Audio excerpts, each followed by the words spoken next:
बराबर, चलो let's begin.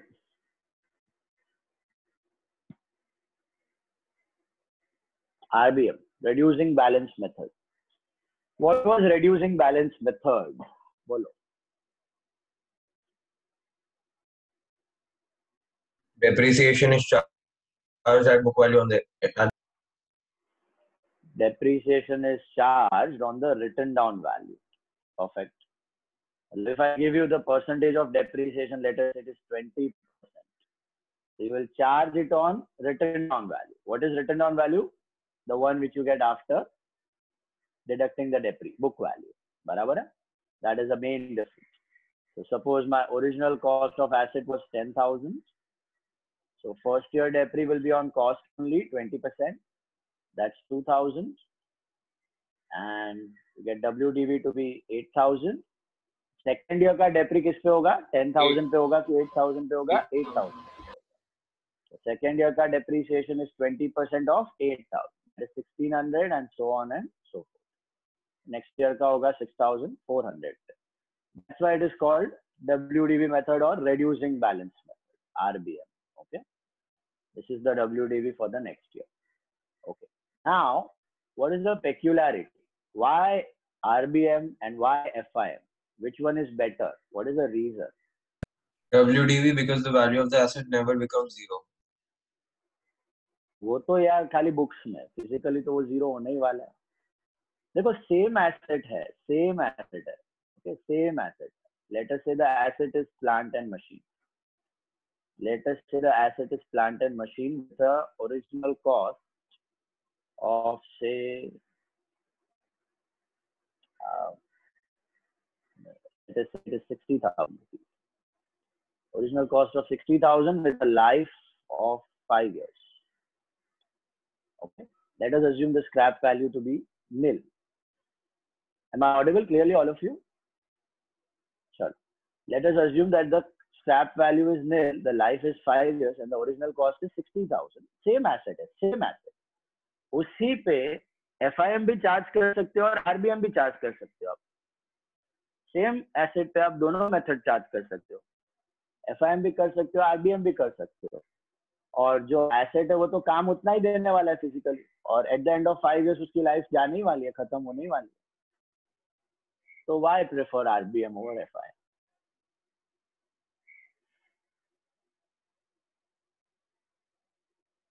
बोलो. इसमें कम डेप्रिसिएशन होता है. नहीं, कम डेप्रिसिएशन नहीं होता है. वो मशीन के रिटर्न डाउन वैल्यू पे डेप्री होता है, तो प्रॉफिट एंड लॉस को बराबर से वो अफेक्ट नहीं करता होगा जैसे FIM करता है. क्यों अफेक्ट नहीं करता? उसके साथ एक और कंपोनेंट जुड़ जाता है, इसकी वजह से अफेक्ट नहीं होता है. याद आ रहा है कुछ 11th स्टैंडर्ड? क्यों अफेक्ट नहीं करता है? क्यों बैलेंस आउट करता है? एसेट के साथ एक और खर्चा चिपका हुआ होता है. देखो yes, someone answered. क्या था? Repairs and maintenance. Repairs and maintenance. Very good. Ronak remembers. Repairs and maintenance का खर्चा. देखो, I'll take a simple example with a asset of original cost of 6,000 rupees and a life of 3 years. Okay? Asset का original cost is 6,000 rupees and life is 3 years. So under FIM, how will I charge the depreciation for year 1, year 2, year 3? Scrap value nil पकड़ता है. So it will be 2,000, 2,000, 2,000. Correct? And यही depreciation under RBM. Okay? देखो total depreciation 6,000 ही है. FIM में हम उसको equally divide कर दिया over the life of 3 years. But RBM में हम उसको equally नहीं करेंगे. RBM में हम उसको lopsided रखते हैं. We give more depreciation in the initial years and we charge less depreciation in the later years. Okay? Asset का usage दोनों cases में same है. FIM में और RBM में asset same use हो रहा है, but FIM method में हम उसको equally charge कर देते हैं. RBM method में हम उसको lopsided रखते हैं. Lopsided मतलब initial year में ज्यादा charge करेंगे और लेटर ईयर में कम चार्ज करेंगे, ऐसा कर देते हैं, ठीक है। तो टोटल डेप्रिसिएशन दोनों केसेस में it is 6,000 only, but FIM में इक्वली चार्ज हुआ 222 और RBM में 321, ऐसा होगा। That is what is meant by written down value का RBM method of depreciation. You charge depreciation but you give more weightage in the initial year, खर्चा ज्यादा दिखा देते हो initial years में और later years में कम बता देते, later years में कम बता देते, ओके। तो इसका फायदा क्या हुआ, देखो ध्यान। Certain assets they have repair cost attached to them, okay. जैसे कि प्लांट एंड मशीनरी है, या तुम्हारा एयर कंडीशंस है, या कोई मोटर कार है, या कोई वैन्स है, डिलीवरी वैन्स है। तो ऐसे जो एसेट्स होते हैं इस पे रिपेयर एंड मेंटेनेंस का खर्चा होता ही रहता है। There are few assets which do not require repairs and maintenance on occasional basis, like building है, या लाइक योर फर्नीचर है, या इंटैंजिबल एसेट्स है, गुडविल, पेटेंट, इनको रिपेयर की खर्चे की जरूरत नहीं पड़ती। लेकिन there are few assets require repairs and maintenance का खर्चा ओकेजनल। तो रिपेयर एंड मेंटेनेंस का खर्चा वो कैसा ट्रेंड फॉलो करेगा बता सकते हो? कोई एसेट खरीदा, उस रिपेयर का खर्चा इनिशियल ईयर पे ज्यादा होगा या लेटर ईयर पे ज्यादा होगा? लेटर ईयर पे ज्यादा होगा, बराबर है। तो इसके साथ रिपेयर एंड मेंटेनेंस का खर्चा हम जोड़ देते हैं, और वो रिपेयर एंड मेंटेनेंस का खर्चा कैसा ट्रेंड फॉलो करेगा? लेटर से उस पर रिपेयर का खर्चा भी हुआ 6,000 रुपया ओवर द लाइफ, तो वो रिपेयर का खर्चा will follow a trend like this, it will be lesser in the initial years but more in the later years. Asset पे रिपेयरिंग का खर्चा भी हो गया 6,000, but that will follow a trend. What type of trend? Less amount of repair in the initial, because asset नया है obviously, और जब जैसे जैसे पुराना होगा ज्यादा रिपेयर मांगेगा। तो अगर हम लोग FIM मेथड फॉलो करते हैं और रिपेयर का खर्चा तो सेम ट्रेंड फॉलो कर रहा है, तो इसको अगर हम ऐड करते हैं, दोनों खर्चे होने ही वाले हैं। रिपेयर करवाओगे तो डेप्रिसिएशन नहीं होगा, ऐसी चीज तो नहीं है। रिपेयर के साथ भी डेप्री होगा, तो टोटल खर्चा कितना होगा? 3,000, 4,000 एंड 5,000। तो मेरा 3 साल का टोटल खर्चा होगा 3, 4 एंड 5,000, बराबर है। Which is following what? An increasing trend. मतलब in the initial year total impact on the profit is less, बराबर है। Total impact on the profit कम हो रहा है और लेटर ईयर्स में total impact on the profit बढ़ रहा है। तो मेरे को क्या लगेगा? मेरा बिजनेस जो है इनिशियल ईयर में अच्छा कर रहा है और लेटर ईयर्स में खराब कर रहा है, क्योंकि प्रॉफिट जो है इनिशियल ईयर में ज्यादा दिखेगा क्योंकि खर्चा कम है, और लेटर ईयर में प्रॉफिट कम हो जाएगा क्योंकि खर्चा ज्यादा हो रहा है। बट ऐसी चीज तो है नहीं, मशीन तो काम उतना ही दे रहा है। अभी RBM इसमें अपने हेल्प कर रहे हैं, मदद करता है। क्या हेल्प करता है? देखो, RBM के साथ सेम एसेट पे अगर मैंने RBM अप्लाई किया और उसके साथ रिपेयरिंग का खर्चा जोड़ दिया, तो रिपेयरिंग तो सेम ट्रेंड फॉलो करेगा। कैश एक्सपेंस है, पहला साल में तुम लोग कम रिपेयर पे करेगा और ज्यादा लेटर ईयर्स में ज्यादा रिपेयर पे करेगा। तो ये तो 1, 2 और 3 ही रहने वाला है, रोकड़े में तुम दे रहा है। These may not be exact values, I am taking approximate values, but trend, focus on the trend. Trend will be like this. Initial repair का खर्चा कम रहेगा, लेटर ईयर्स में बढ़ जाएगा। तो अगर मैं RBM को इस मेथड के रिपेयर के साथ जोड़ता हूं, so what will be my total expense? Total expense कितना मिलेगा मेरे को? यहाँ पे इनिशियल ईयर में भी 4, लेटर ईयर में भी 4, 4, 4, 4 and 12। Can you all see that? 4, 4, 4 and 12। तो हुआ क्या? दोनों मेथड में एसेट सेम था, दोनों मेथड में टोटल डेप्री भी सेम था, और दोनों मेथड में टोटल रिपेयर का खर्चा भी सेम था। लेकिन जो ट्रेंड था वो अलग हो गया। FIM में क्योंकि मैंने इक्वली चार्ज किया डेप्रिसिएशन, इसके वजह से क्या हो गया? जो टोटल एक्सपेंस का ट्रेंड था वो 3, 4 और 5,000 हो गया। इनिशियल ईयर में खर्चा कम, लेटर ईयर्स में खर्चा ज्यादा, ऐसा दिख रहा है मेरा books of accounts. Not physically the work is going on as usual under both the methods. Machinery is doing the same production under both the methods. Same sales are happening under both the methods. But the expense in my P&L is reflected as an upward trend with FIM. And with RBM, the total impact on profit is equal. Why it is equal? Because repair क्योंकि बढ़ रहा है, मैंने depreciation को घटाने के trend में डाल दिया। तो रिपेयर बढ़ रहा है, डेप्री घट रहा है, तो दोनों इक्वलाइज कर रहा है। इम्पैक्ट ऑन प्रॉफिट जो है वो इक्वलाइज हो गया।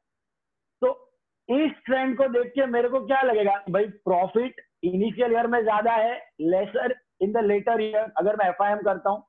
बट अगर आरबीएम अप्लाई करता हूं तो प्रॉफिट पे इम्पैक्ट सेम है।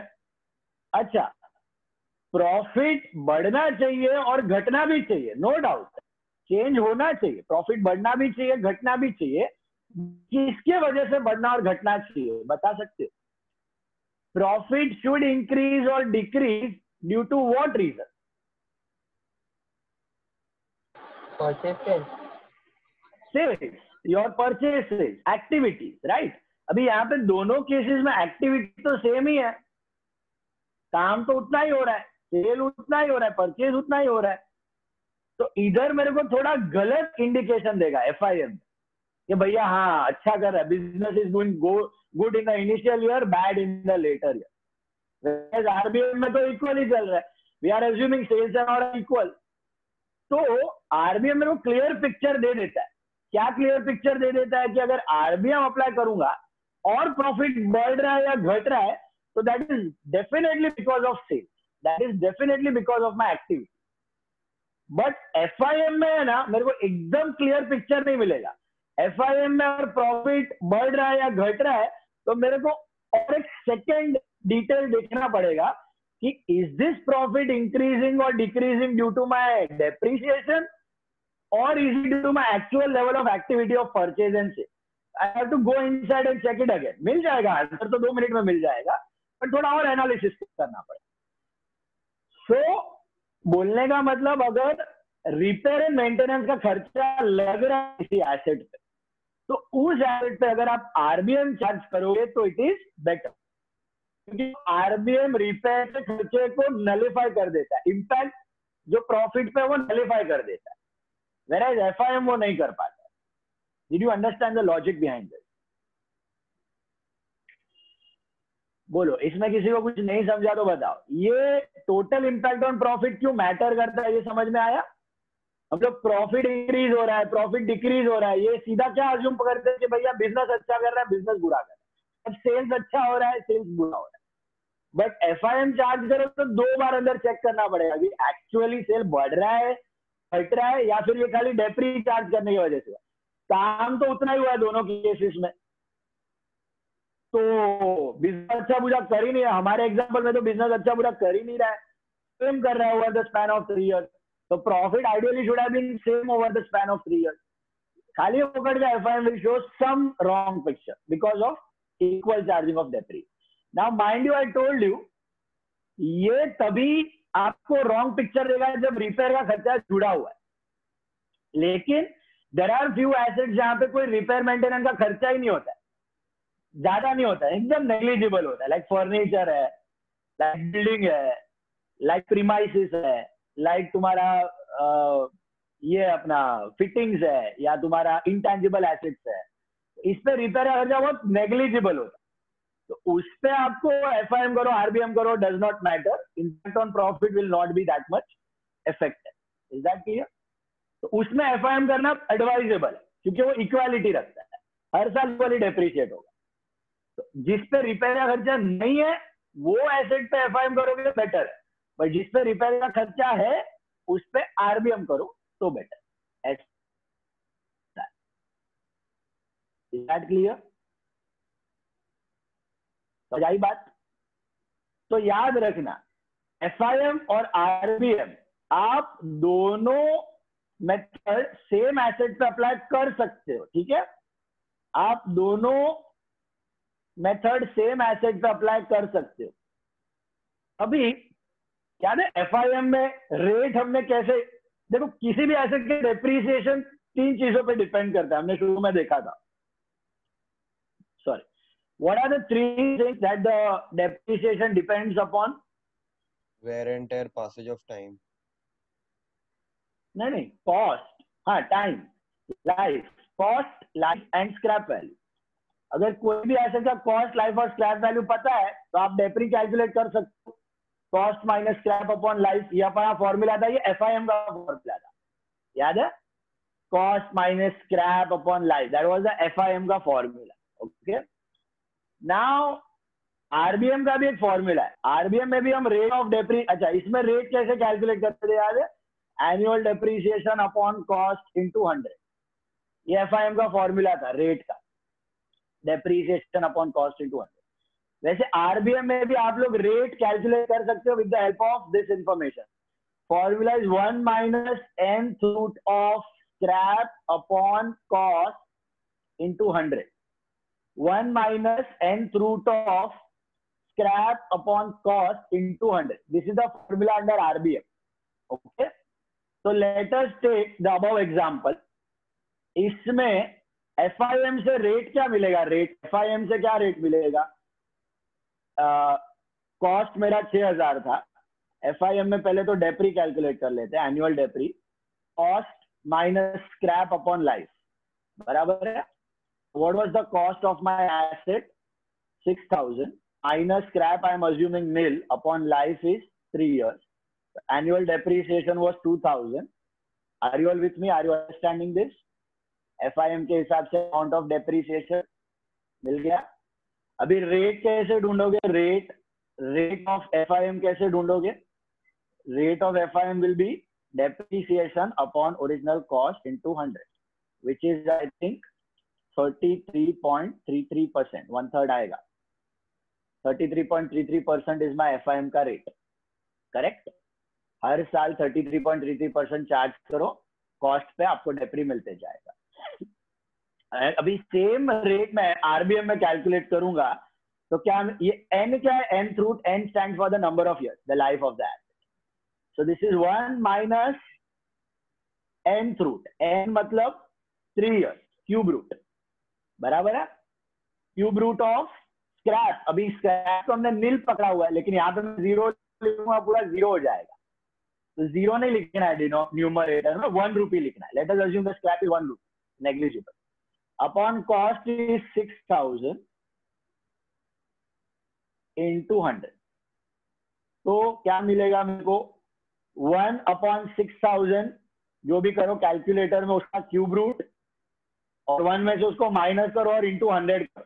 ज्यादा क्यूब रूट अगर बढ़ जाएगा, 4 5 हो जाता है, तो लॉग लेके करना पड़ता है। ओके, तो अपने को वो सब करना नहीं है, लॉगरिथम्स वगैरह इधर अप्लाई नहीं करना है, बट ये just for your understanding I am telling you कि ये मेथड है। तुमको क्वेश्चन में रेट दे दिया रहेगा, बट कंसेप्ट समझ में आना चाहिए, कैसे ढूंढते हो रेट, इसके लिए ये। तो इसका जो आंसर आपको मिलेगा ना final, that will be approximately 65% और 62%, 63, 64, 65%, 63, 64% जितना आंसर आएगा आपको, 63, 64%, आई एम अज्यूमिंग 63%, जो भी आएगा approximate answer I am taking. This will be your rate under RBM, 63, 64%। Is that clear? वैसे कोई भी एसेट पे अगर आपकी बाकी अमाउंट सेम है, सिचुएशन सेम है, कॉस्ट सेम है, स्क्रैप सेम है, लाइफ सेम है, और अगर मैं आपको बोलूं कि अगर उस पर 10% FIM है, 10% FIM है, अभी 10% FIM देख के पता चल जाता है ना, life would have been 10 years equally, तो 10% कम होता है। तो अगर उस एसेट पे मैं 10% FIM अप्लाई करता हूं, तो अगर उसी एसेट पे मेरे को RBM अप्लाई करना है, सेम एसेट पे, same cost, same life, same scrap value के साथ अगर RBM अप्लाई करना है, तो ये फॉर्मूला मैं डालूंगा और I will get a rate which is approximately equal to 19%, which is approximately equal to 19%. So you can easily conclude कि approximate value of depreciation, RBM का जो रेट होगा ना, that will be approximately double, less than double than the rate of FIM on the same asset. अभी ये 10% FIM मतलब 10 year की life हुई, एग्जाम्पल ले लेते हैं, तो ये 10,000 का कॉस्ट ले लेते हैं सब जो एसेट का. अगर FIM चार्ज कर रहा हूँ 10% है, तो हर साल 1,000 करते जाऊंगा for a span of 10 years. Yes, ऐसा होगा मेरा सीन अंडर FIM. यही मैं अगर RBM अप्लाई करूंगा on the same asset with the same life of 10 years with the same cost, then my rate will be almost 19%, 18 or 19% approximately, less than double. So यहाँ पे first year का डेप्री आएगा 19% के हिसाब से 1900, तो WDV मिलेगा 8100. लाइफ 10 साल ही है. सेकेंड ईयर कितना होगा? 8100 का 19%, which will be approximately 1539. 1539, right? Minus करके बोलो कितना आ रहा है? 6561 पे 19% चार्ज करो.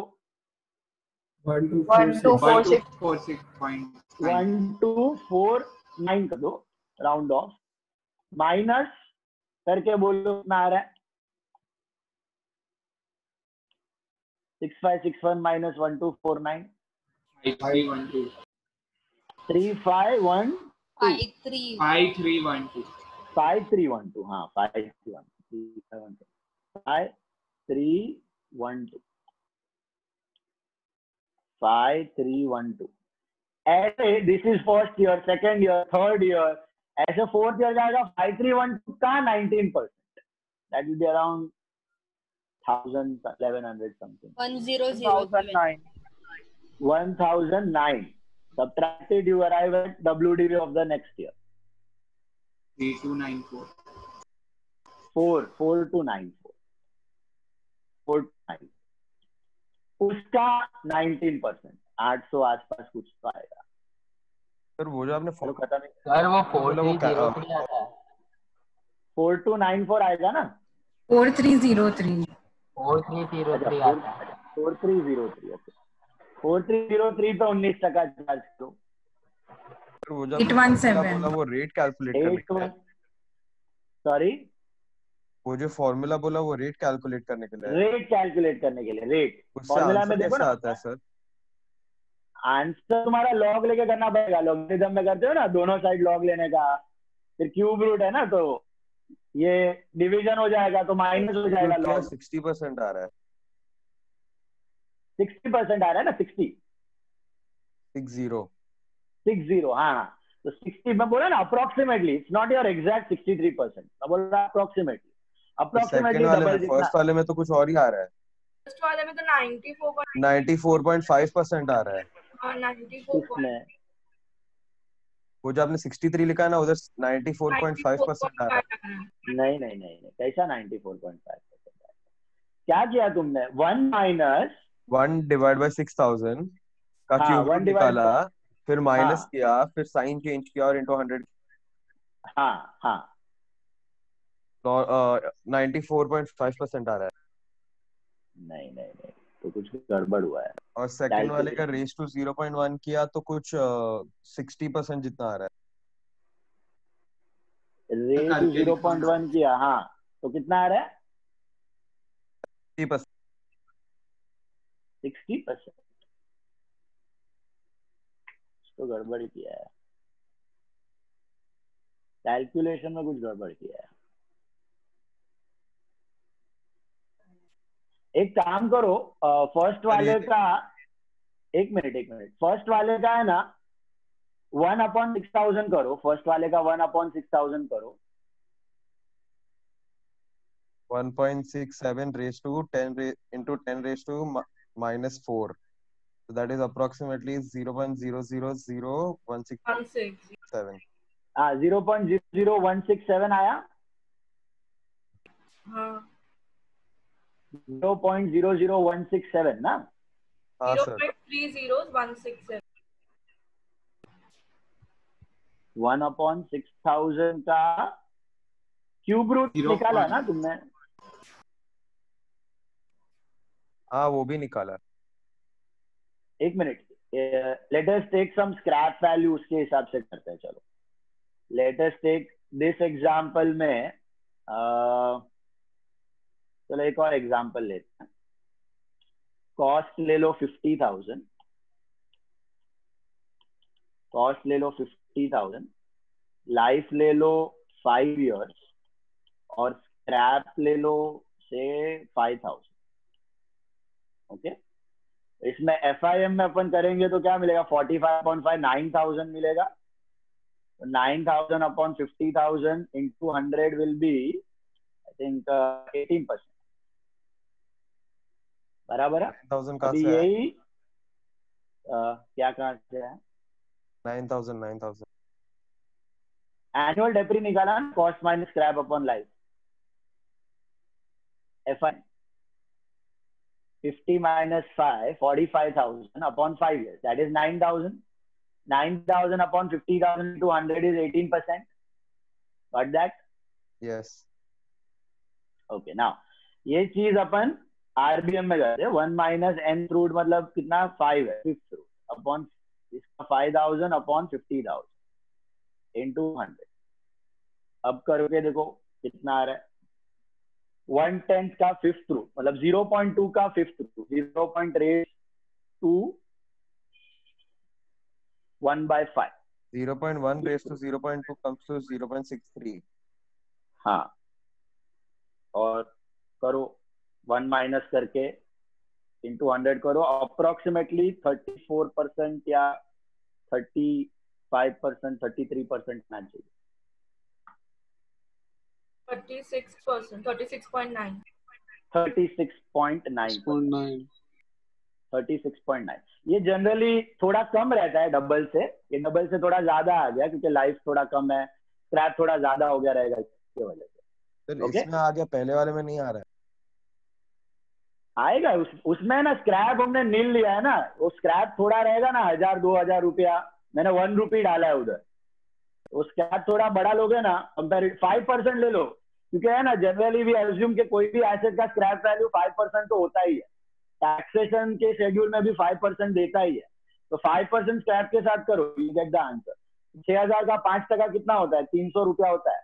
तो इधर 300 रुपया डाल के देखो, 1 रुपए के जगह 1 रुपी के जगह put 300 rupees and try. 300 upon 6,000 का cube root 1 minus that into 100 करो।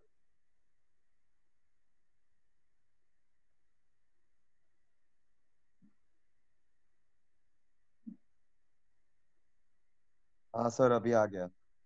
आ गया ना? कितना है? 63.15। हाँ 63 बोला ना, आसपास आएगा। डबल से थोड़ा कम रहेगा क्योंकि हम लोग 5% स्क्रैप अज्यूम करके चलते हैं। कोई भी फिक्स्ड एसेट आगे तुम लोग लर्न करोगे इंटर में, डेप्रीसिएशन में स्क्रैप नील नहीं होगा। अगर कुछ नहीं दिया अज्यूम 5% तो स्क्रैप रहता ही है कोई भी एसेट का। टैक्सेशन शेड्यूल में भी from plane to computer to ship to books to premises to furniture, any asset is assume to be having 5% scrap of the cost value. Okay, taxation में दिया तो उसके हिसाब से करने हैं, नहीं दिया तो 5%। अभी लेकिन एग्जाम्पल स्क्रैप वैप होता नहीं है अभी फाउंडेशन में, तो we assume it is nil. Okay, तो ये आएगा 63। और ये भी डाल के देखो, 10,000 का 5% 500 डाल के देखोगे ना फॉर्मूला में, तो आएगा 500 अपॉन 10,000 का 10th root 1 minus that into 100, you get approximately कितना था अपना 19, 10% का आएगा 19, 18, 19% आएगा कुछ, 19, 19.5, 19। 25.88। नहीं बाबा इतना नहीं आएगा 25.88। How come 25.88? चेक करो। 500 it is 1 minus 500 upon 10,000 का 10th रूट into 100। 25.88 आ रहा है सर। तो 85.88 माइनस किया ना, बाद में 1 में से जाएगा ना। अब करके 25.88 आ रहा है। नहीं नहीं नहीं 25.88 इतना लंबा बड़ा नहीं आएगा। ये बहुत वो है कंफ्यूजिंग। और ये करना नहीं है तुमको कैलकुलेट, लॉग लेके करोगे तो आने वाला है आंसर और अप्रोक्सीमेटली डबल ही आएगा, डोंट वरी। बट इतना वेरिएशन नहीं आएगा, उधर कुछ कैलकुलेशन में शायद गड़बड़ किया आएगा। जो रेट तुम्हारा FIM का रहता है ना, RBM का rate will be approximately double, provided the same asset, same cost, same scrap आने ही वाला है, डबल से थोड़ा कम।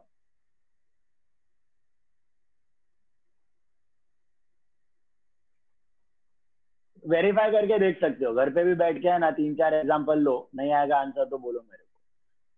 You can verify check, you can take any example, any hypothetical numbers you take, दोनों सेम रखना, स्क्रैप इधर भी सेम उधर भी सेम, कॉस्ट इधर भी सेम उधर भी सेम, लाइफ सेम से, तो your rates will be approximately double in case of RBM as compared to FIM। It will follow that. Okay, मिला क्या आर्यन? चेक किया? ट्राई करता हूँ। वो साइंटिफिक कैलकुलेटर रहेगा तो होएगा उसमें।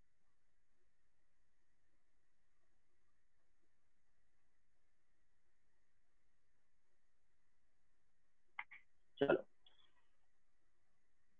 अभी ये देख लो, इधर अपना साल खत्म करते हैं अपन।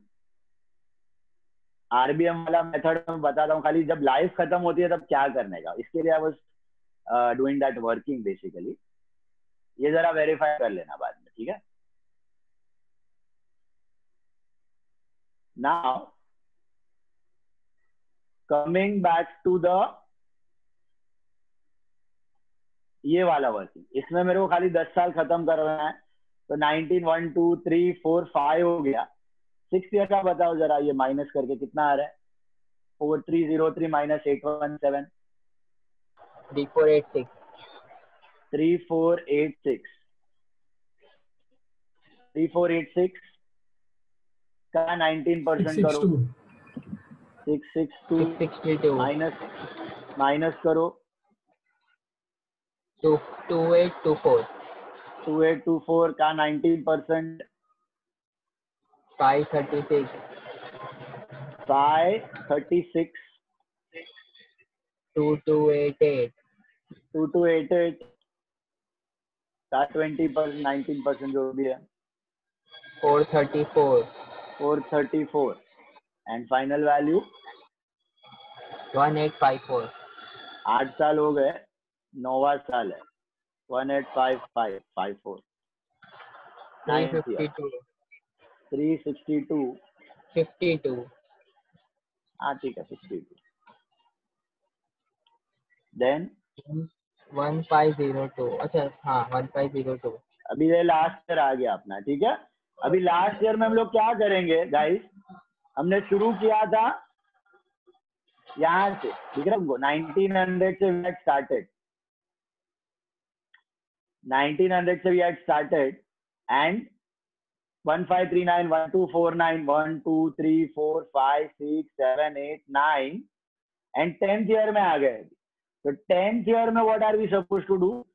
10th ईयर में जो भी इसका WDV है ना, अभी लाइफ तो खत्म हो गई है, लाइफ वॉज 10 years, तो जो भी WDV है that will become complete depreciation for the 10th year. Is that clear? तो वो कंटिन्यू नहीं होगा 11 12 13 14, क्योंकि एसेट तो कभी जीरो होने वाला नहीं है, because you are taking it on the WDV written down value,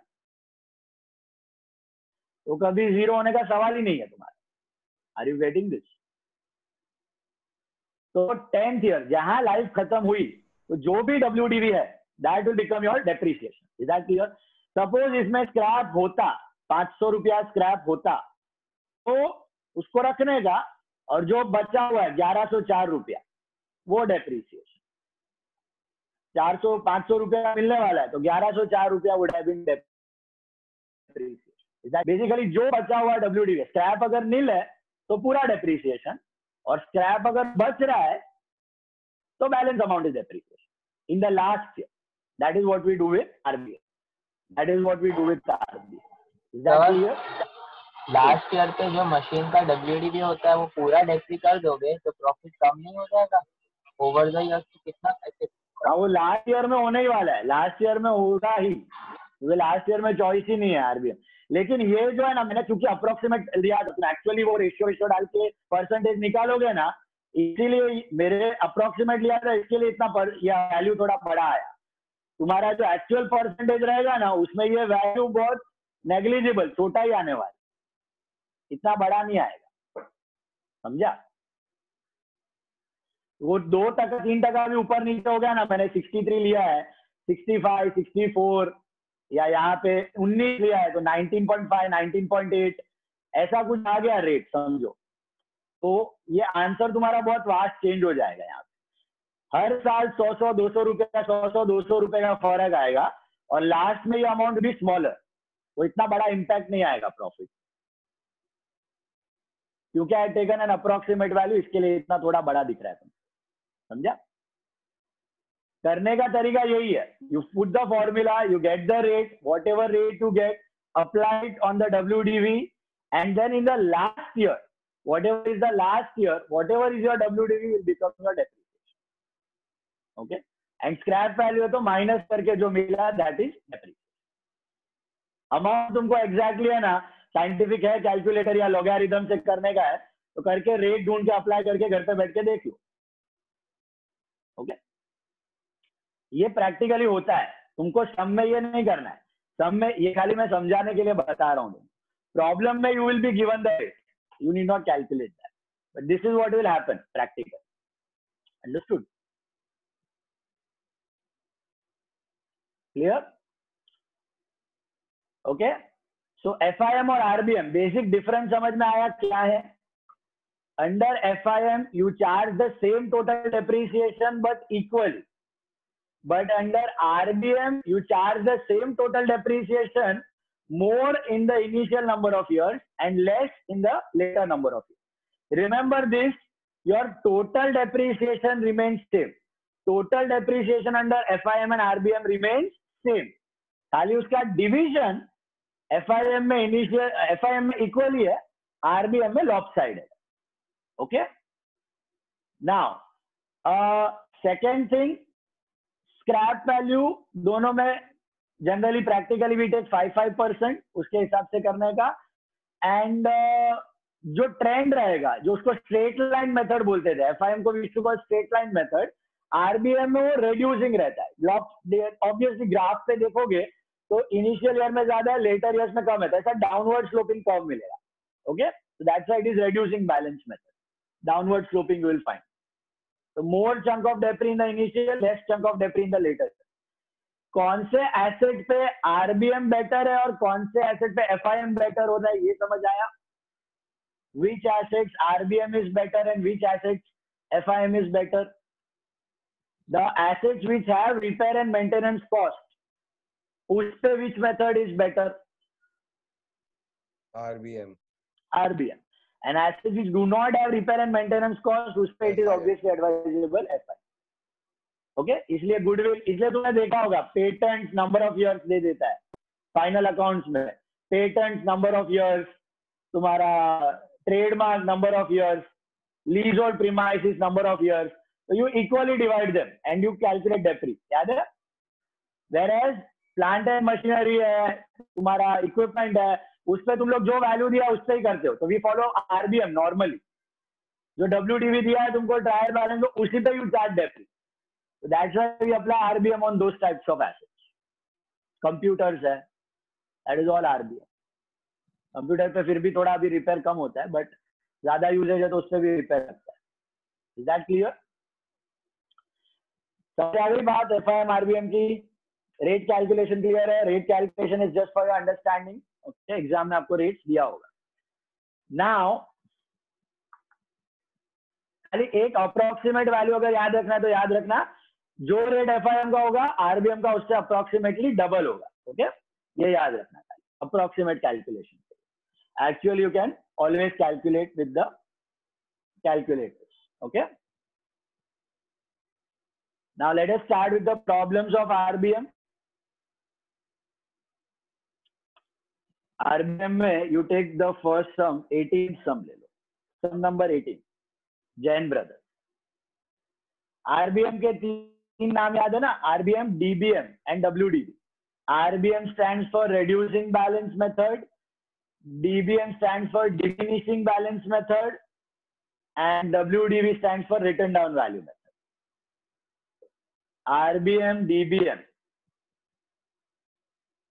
and WDB are all one and the same. Okay. Now, sum number 18.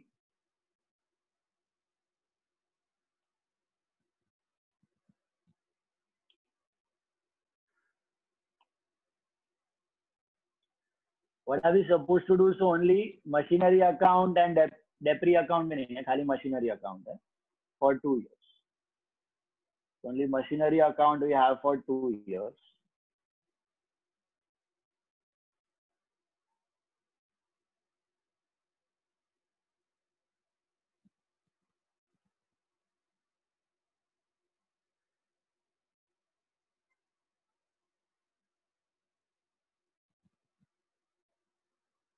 Okay. Draw it.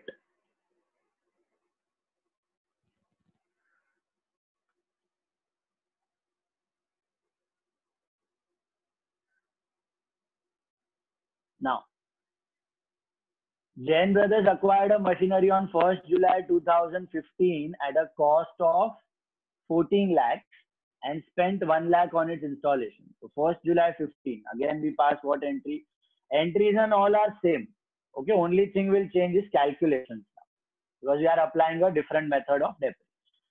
So machinery to bank, how much will you write? 14 lakhs or 15 lakhs? 15 lakhs. बराबर है? Cost plus scrap अपना installation, and the firm writes off 10% on diminishing balance method. So last date of the year क्या रहेगा अपना? Last date of the year I think 31st December दिया हुआ है. Entry for depre same, and first year depreciation will also remain same whether it is FIM or RBM.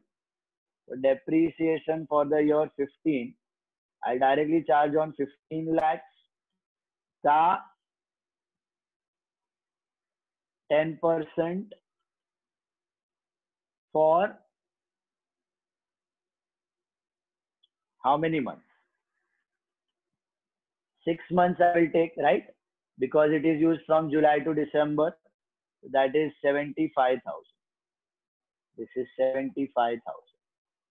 So you arrive at your balance by balance carried down. This is 15 lakhs and this is 75,000. So you arrive at 14,25,000. 14,25,000.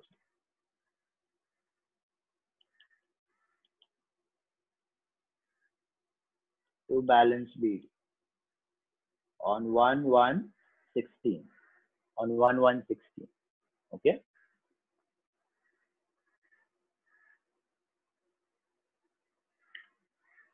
And in the second year, again, we charge depreciation on 31/12/16. That will be what?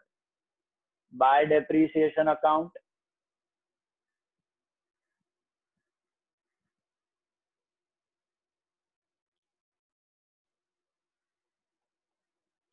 $14,25,000. Pay, I will charge now because it is RBM, right? So RBM है तो 14,25,000 pay at the rate of 10% for how many months now? So 12 months, because full year we have used and it is RBM, so you charge it on WDV. So that will be 142500. 142500. And by balance carried down 31/12/16 कितना आ रहा है बोलो जरा calculate करके. 1282,500. 1282,500. 1282,500 is the balance. अच्छा, ये सम तो simple था. अभी मेरे को जरा सोच के बताना, अगर यही एसेट पे इफ आई पुट FIM, तो क्या रेट से अप्लाई करूंगा FIM? अप्रोक्सीमेट रेट बता दो. 5%. 5%. It will be approximately 5 or 5.5%. 5%. And अगर 5% FIM है तो इस एसेट की लाइफ कितनी होगी? 20 years. 20 years. 20 years is the life of this asset. तो ये इंफॉर्मेशन देख के आप कंक्लूड भी कर सकते हो कि approximate life of this asset is around 20 years. तो अगर आपको घर पे टाइम पास करना है कुछ, तो यही सम आप 20 साल के लिए कर सकते हो. ठीक है, 20 years के लिए कैरी फॉरवर्ड करो, या तो फिर सिंपल कैलकुलेटर लो और उसमें 1282,500 मिला ना, -10%, -10%, -10%. डू इट 20 टाइम्स, मतलब यहां से आई थिंक 18 टाइम्स. तो यार जो लास्ट वैल्यू मिलेगी वो बहुत ही नेग्लिजिबल स्क्रैप वैल्यू, मतलब मैं यहाँ पे तो स्क्रैप वैल्यू नील बोला है, कुछ दिया ही नहीं है स्क्रैप वैल्यू. तो तुम्हारा जो लास्ट वैल्यू मिलेगा बहुत ही small value as compare to the asset. Negligible value मिलेगा, जीरो नहीं मिलेगा बट बहुत नेग्लिजिबल वैल्यू हो जाएगा asset as compare to the cost. 15 lakh का एसेट है तो कुछ हार्डली 1%, मतलब 15,000 20,000 रुपया मिलेगा लास्ट में तुमको. 15,000 20,000 भी नहीं, उससे भी कम हो जाएगा, ऐसा हो जाएगा. Is that clear? For 20 years, approximate is 20 years, 21 years, 19 years, कुछ भी हो सकता है. अप्रोक्सीमेटली 21 years का लाइफ है इसका. That way you can do. Is that clear? Okay, next one. तो ऐसा लाइफ कौन से एसेट का रहता है? 20 का लाइफ किसी एसेट का रहता है?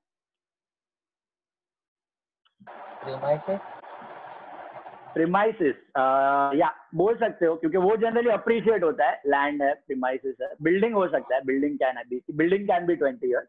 Okay, and aeroplanes have a life of 20 years. Okay, 15 to 20 years. Aeroplanes have a huge life, 15 to 20 years का रिटर्न ऑफ रहता है. 5% डेप्रिसिएशन चार्ज होता है. वैसे ही सबसे ज्यादा डेप्रिशिएटिंग एसेट कौन सा रहेगा जिससे कम से कम लाइफ होती है? Building. Technology.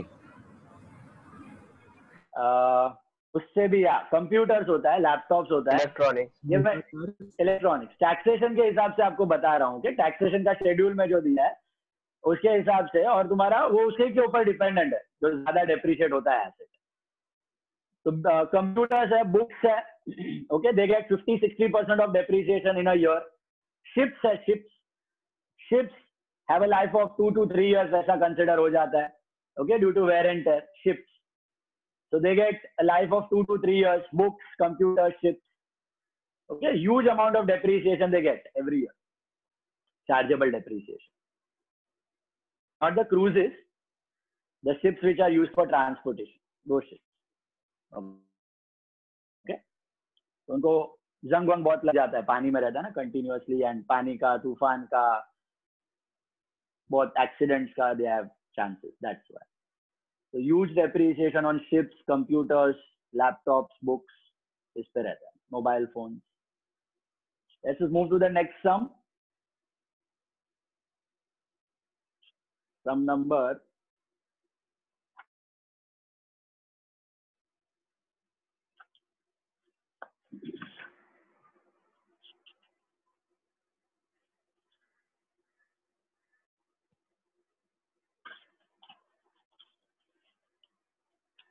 23rd sum.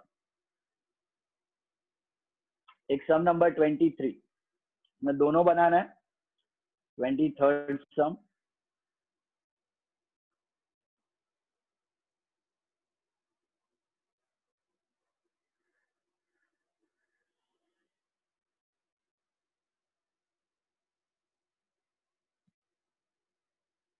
All man-made asset will depreciate. Okay, all structures, buildings, everything will depreciate over the span. Machine, equipment, plant.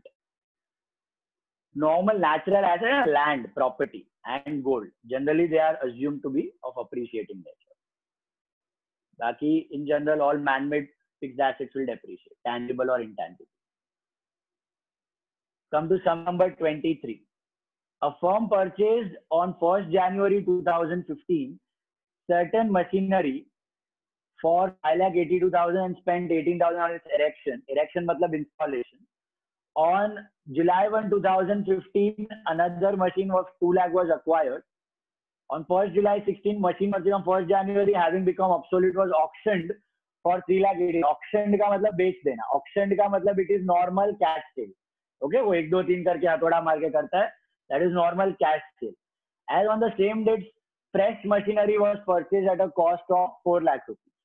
Depreciation provided annually on 31st December at the rate of 10% on written down value. Prepare machinery account. So only machinery account. Depre account is same दोनों में FIM और RBM में, just the amounts will change. Okay. So here you draw only machinery account. Now which sale we are doing it?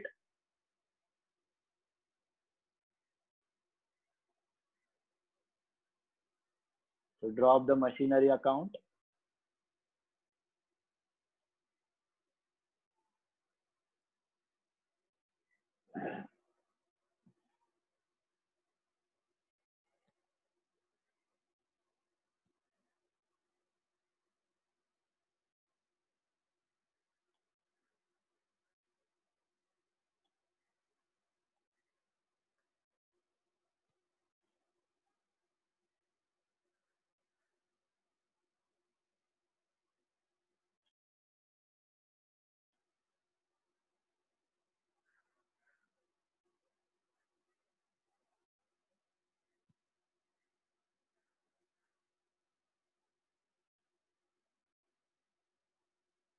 Let's begin. First transaction. Firm acquired on 2015 1st Jan a certain machinery 582 and 18,000 for erection. So what is the total cost of that machine now? I think it is 600,000. 600,000. Perfect. So 1st January 2015. It will be to bank account. 6 lakh rupees. Then on 1st July 15, another machine of 2 lakh was acquired. 1st July 15. So 1 and 15 को to bank account कितने का acquire किया है? 2 lakh. Same year में आता है 2 लाख रुपए. And then 1st July 16 को sale हो रहा है. So 1st July 16 falls in the next year. So what should I do? Before that, on 31st December 15, I will calculate my depreciation for this particular year. Now we are doing FIM or RBM. We are doing RBM, right? But does it make any difference in the first year? No. Nothing. No difference in the first year. So we still have the two machines, M1 and M2. Let us name them M1 and M2. पहला 6 लाख रुपए पे I think 10% है. Yeah.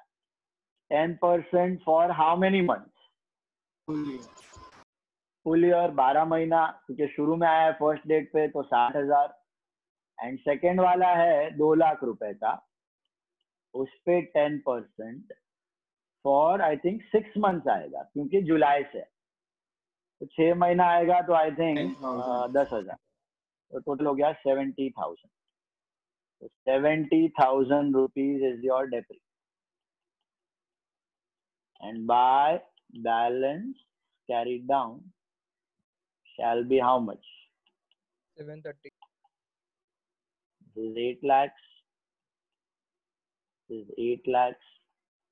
Minus 70 is 7 lakh 30. So that will be 7 lakh 30 to balance BD. Okay? On 1/1/16. Then, in the year 2016, the machinery purchased on 1st Jan having been obsolete was auctioned. So we are selling one, right? Auction matlab sale. Auction bolo, normal sale bolo. एक ही बात है. तो this is profit और loss on sale का note अपने को करना है immediately. वही करना है same original cost as on, कब खरीदा था ये मशीन? 1 जनवरी 15 को खरीदा था। कितने का खरीदा था? 6 लाख का। 6 लाख का था, तो 6 लाख का मशीन बेच रहे हो, उस पे लेस डेप्रीसिएशन, पहला तो 12 महीने का for the year 15, that is 60,000 ऊपर से मिल जाएगा। We arrive at WDV as on 1/1/16, that is 5,40,000. Now, did we sell it on 1/1/16? No. I don't think so. So we sold it on 1st July. So we'll go further for depreciation of 6 more months in the year 16. And this depreciation will calculate on what price? 540. 6 lakh or 5,40,000? 5,40,000. 5,40,000 का 10% for 6 months. 5,40,000 का 10% for 6 months, that will be 27,000. So you arrive at your WDV as on 1/7/16. That is 5,13,000 rupees. 5,13,000 rupees is your written down value. Got it? And this you compare with your sale value, that is auction value, is how much? 386. क्योंकि बेचारा नीलामी में गया तो बड़ा loss हो गया। Loss on sale is 127,000 का लॉस हो गया। How many things we used to record at the time of sale? Remember? 3 items, 3 things. Part of the year ka depre, and all 3 transactions on 1/7, right? 1st July.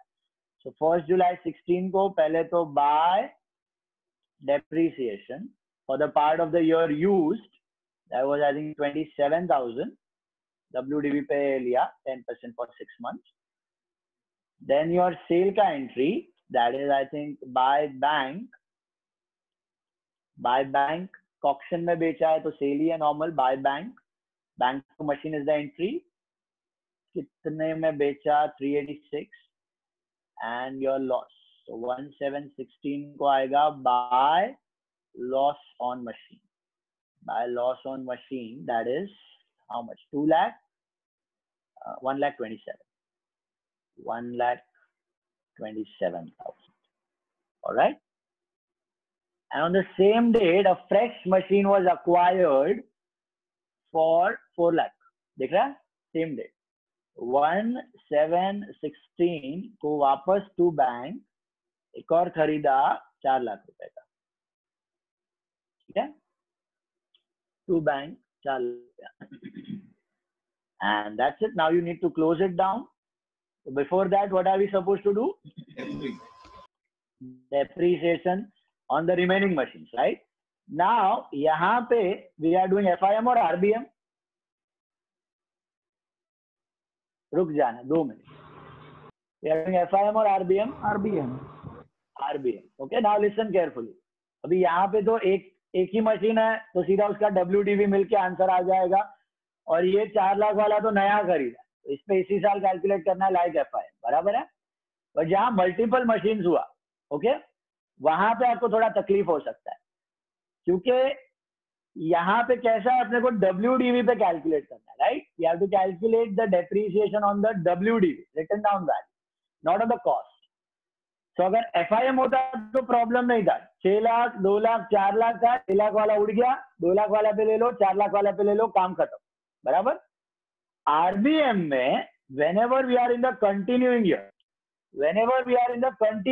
continuing year मतलब this is not the first year of machine, continuing year. So continuing year में how do you calculate the depreciation? How do you calculate the depreciation on the remaining machine? Remaining machine का depreciation कैसे calculate करने का? देखो यहाँ, there is a simple straightforward formula for that. Whenever we are in the continuing year in RBM, and you want to calculate depreciation on the remaining machine, you just divide the machine between old machine and new machine. Just divide the machines between old and new. What is old? The one which is coming from top. The one which is coming from previous year is old. And one which you have purchased in this year is new. One which is coming from the previous year is old machine. And one which you have purchased in this year is a new machine. ठीक है? Now, old machine. यहाँ पे अपने पास old machine कहाँ पे था? Old machine यहाँ पे था. 7,30,000 में था. दिख रहा है ये 7,30,000? This is what the WDV of all the old machines. इसमें हमारे एग्जाम्पल में 2 है, कभी 3, 4 भी हो सकता है. तो basically this WDV is what? It is the book value, WDV of all the old machines, right? Now, if there was not any sale, like in the previous problem, I simply did it on WDV 14,25,000. It does not matter whether there is 1 machine, 2 machine, 3 machine or 4 machine included in this. I will directly go on the WDV, right? Now, here we cannot do it directly on 7,30,000. Why? 6 lakh वाला भी included है. हाँ, जो बिक चुका है, right? जो बिक चुका है. तो अपने को लॉजिकली क्या करना चाहिए? ये टोटल WDV में से इसका WDV माइनस करना चाहिए. Agree?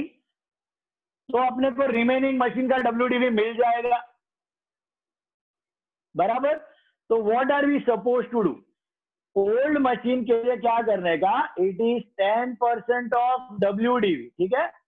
10% of WDV, which is 10% of total WDV minus sold asset का WDV. It is total WDV minus sold asset का WDV. अच्छा, which is 10% of total WDV कितना था? 7,38,000. 7,38,000 minus sold asset का WDV. अच्छा, कौन सा डेट का लोगे WDV? 1/7 का 5,40,000. 5,40,000. यस. 1/16 का लेने का. 1/7 का मत ले लेना, 1/1 का लेना, क्योंकि 1/1 का ही WDV इसके अंदर पड़ा हुआ है 5,40,000. Are you understanding? 1/7 का WDV इसके अंदर नहीं पड़ा है, 1/1 का पड़ा है. उसके बाद उससे अलग डेप्री लेके उसका सेल काम तमाम कर दिया हमने. तो 1/1 को उस एसेट की वैल्यू कितनी थी? 5,40,000 थी ना. तो ये 7,38,000 में 1/1/16 को पुराना जो बिका हुआ एसेट है वो कितना था? 5,40,000 था. तो आई रिमूव 5,40,000. सिंपल. तो मेरे को रिमेनिंग एसेट का WDV मिल गया. समझा कि नहीं? पक्का? 1/7 का WDV मत कर देना माइनस, बोलने का मतलब. या और 7 लाख अगर हम लोग वो चार्ट से करें तो इजी पड़ेगा ना. किससे करें? चार्ट मतलब cost minus depre is equal to WDV, ऐसे पूरा नीचे लाइन में लिखने का. और सब एसेट का? हाँ कर सकते हो, वैसे भी कर सकते हो. You can do that. लेकिन उसमें then you have to keep a track of dates. बीच बीच में कोई एसेट आएगा जाएगा, वो डेट्स का ध्यान रखना.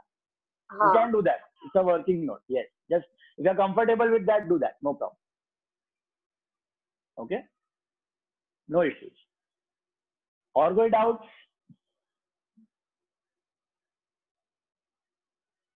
ओके. सो ये कंसेप्ट समझा? WDV minus WDV. ये कंसेप्ट इसके लिए इंपॉर्टेंट है क्योंकि आगे PFD मेथड भी करना है अपने को. ओके. प्रोविजन फॉर डेप्रिसिएशन, उसमें भी ये काम का आएगा वापस. So 7,30,000 minus 5,40,000. That is the logic. Okay.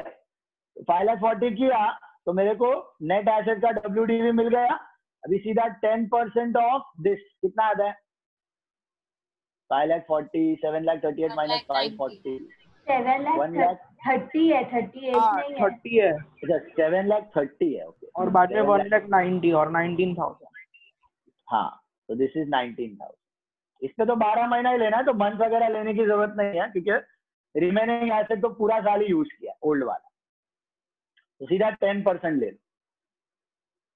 Okay, and then new machine acquire किया, उस पर तो अलग से ही करना है, दैट इज व्हाट 4 लाख का 10% फॉर कितना महीना, कभी अक्वायर किया है, जुलाई में किया है ना, जुलाई में किया है, 6 months, 20,000. 20,000.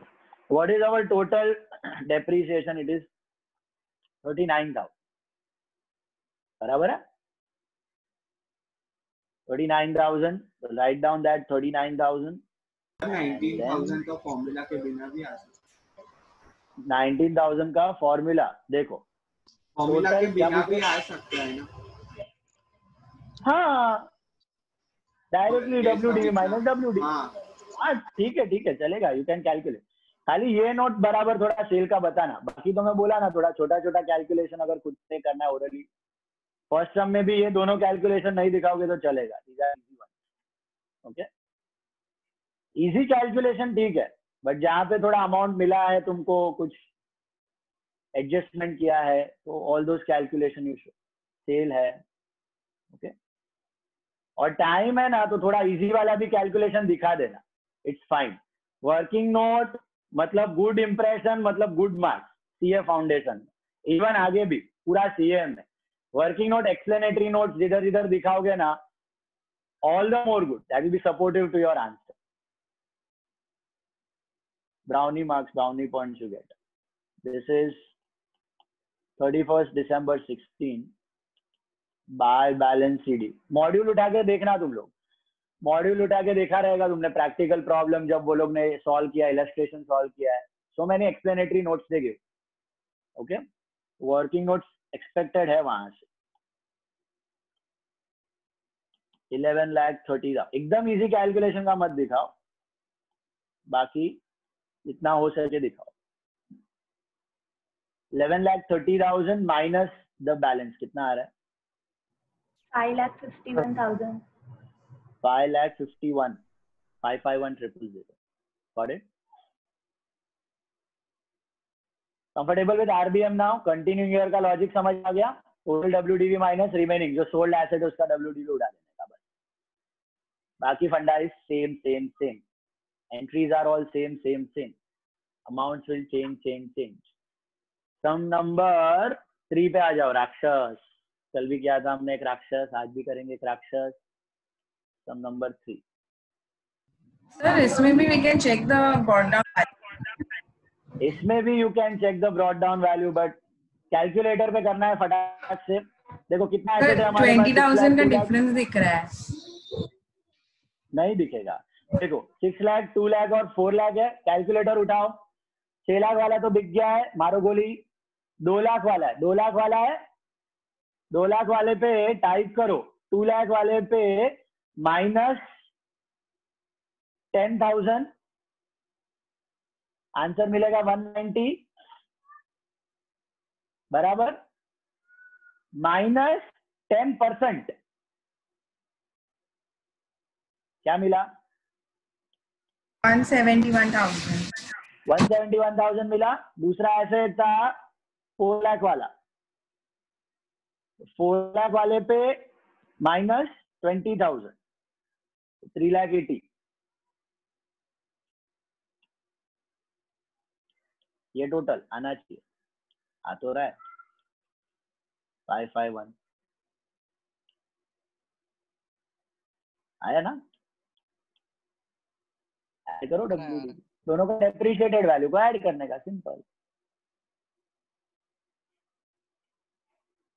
मिला? Same common sense it is. FIM RBM दोनों में सेम. ओके, उसमें खाली इक्वली करना, यहाँ पे आप रेड्यूस करके करना WDV. ओके, चलो राक्षस को खत्म करते हैं अभी. सम नंबर 3 क्या बनाना है? Machinery and depreciation account for 3 years. अभी आप लोग कंफ्यूज मत हो ना, वही सम 10% FIM और वही सम RBM 10% है. ये खाली थियरी में ऐसा होता है. प्रैक्टिकली कभी ऐसा होगा क्या? सेम एसेट पे 10% और सेम एसेट पे RBM 10% हो सकता है क्या? नहीं हो सकता. अगर कोई एसेट पे 10% FIM है तो उसमें 18 या 19%, 19-20% का आरबीएम लगेगा. Is that clear? हेलो, समझ में आई बात? ये थियरी में ऐसा दे देते हैं, सेम एसेट पे 10%, सेम एसेट पे 10% RBM. Practically it is not correct. Okay, practically always your RBM rate will be approximately double the rate of FIM. Accurate चाहिए, फॉर्मूला में डालो, मिल जाएगा. Okay, formula is given to you. ये पूरा theory में दिया हुआ है तुमको, पीछे जरा रीड कर लेना एक बार. All theory has been given to you. Formula भी दिया है थियरी में, इधर तो रहेगा. हाँ देखो, फॉर्मूला भी मेंशन्ड है. ठीक है, 1 - nth root residual value upon cost into 100. और स्टेटमेंट भी दिया है, देखो ये. Generally, the rate of depreciation under RBM method is approximately twice the rate applied under FIM method for the same asset with the same useful life and scrap value. Okay, read करना बराबर चाहिए. FIM RBM का third सम पे जाते हैं. Draw कर लो फटाफट.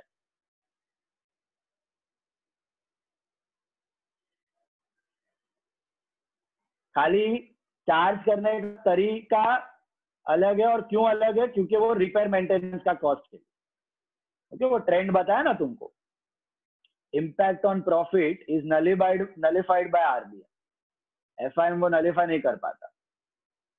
जिस एसेट पे रिपेयर का खर्चा है उस पे आप लोग आरबीएम अप्लाई करोगे तो बेटर है. ठीक है, चलो let's begin. A machinery of 28,000 was purchased on 1st April 92 on credit from Ramesh. April to March का एंडिंग है. 10% आरबीएम करनी है. मशीनरी अकाउंट और डेयरी अकाउंट बनाने का है.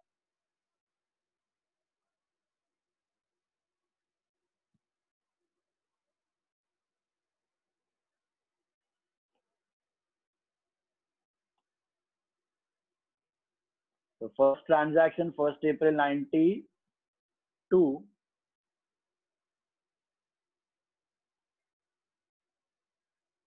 First April 92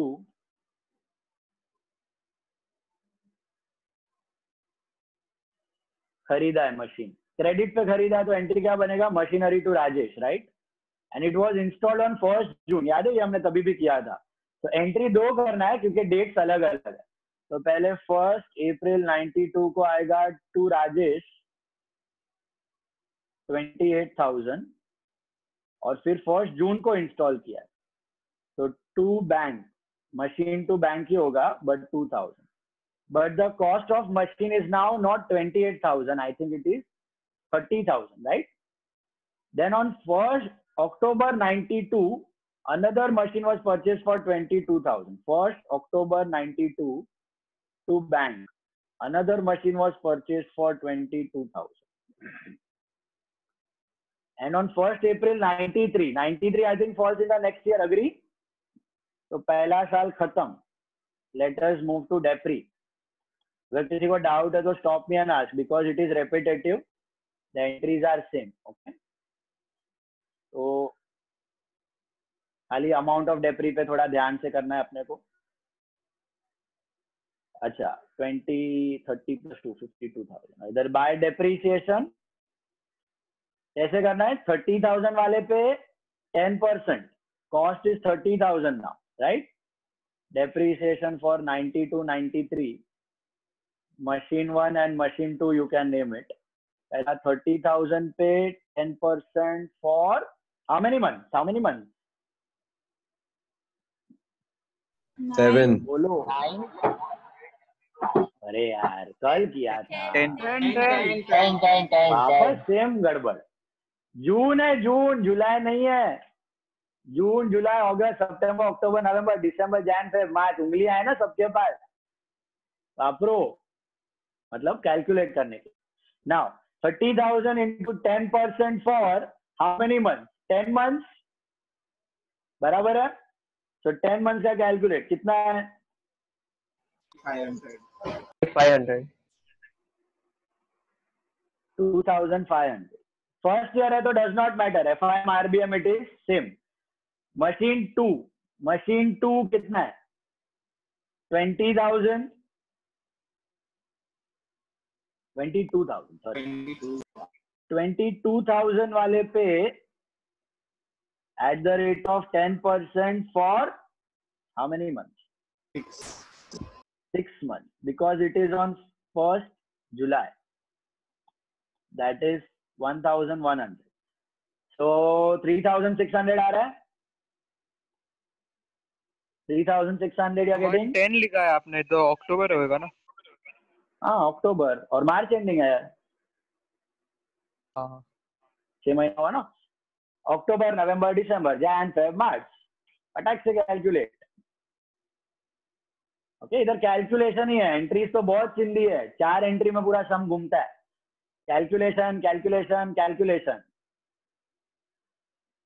now 31st March 93 by balance carried down how much? This is 52,000. 52,000, 38,400. 38,400 बराबर है. 48,400. 48,400. 48,400. Okay. So two balance BD. Okay.